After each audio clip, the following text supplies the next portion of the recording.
This year ends with Vladimir Putin standing tall.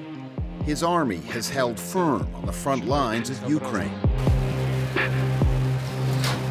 He's seen off a dangerous mutiny and the mercenary oligarch who led it.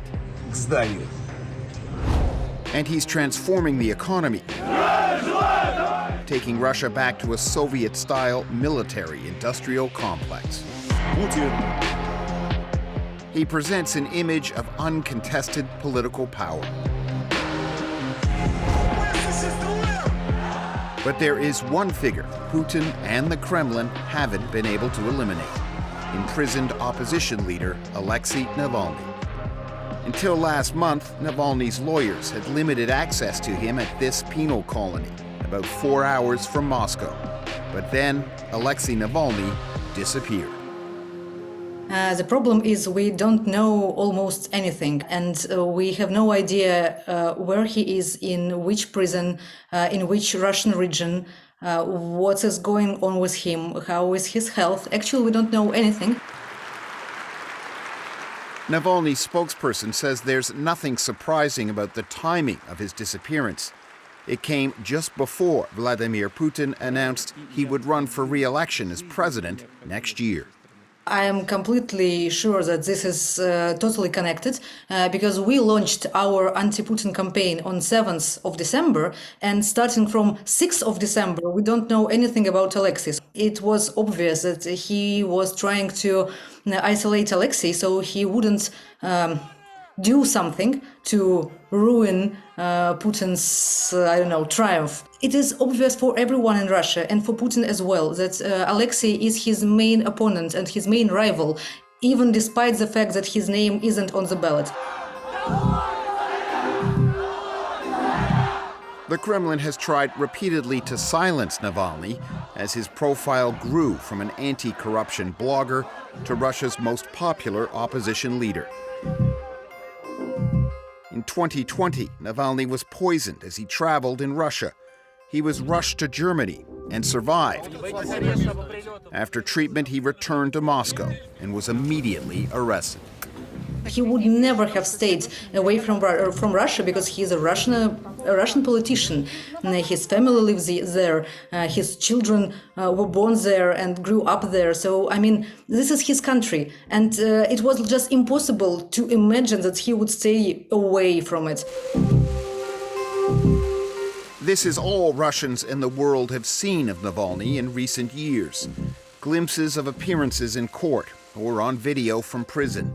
He's now serving more than 30 years on multiple sentences. But many Russian analysts agree for the Kremlin, he's still a voice that needs to be silenced. Unfortunately, it's not a big surprise. It seems that one of the main things for Vladimir Putin is to pretend that everything is under complete control. There is no threat to him inside the country, and that is his message. That is why he cannot allow any news about Navalny to emerge. That's his thing right now. Putin is selling the message that the war is going well. 617,000 человек. He's boasted there are now more than 600,000 Russian troops in Ukraine.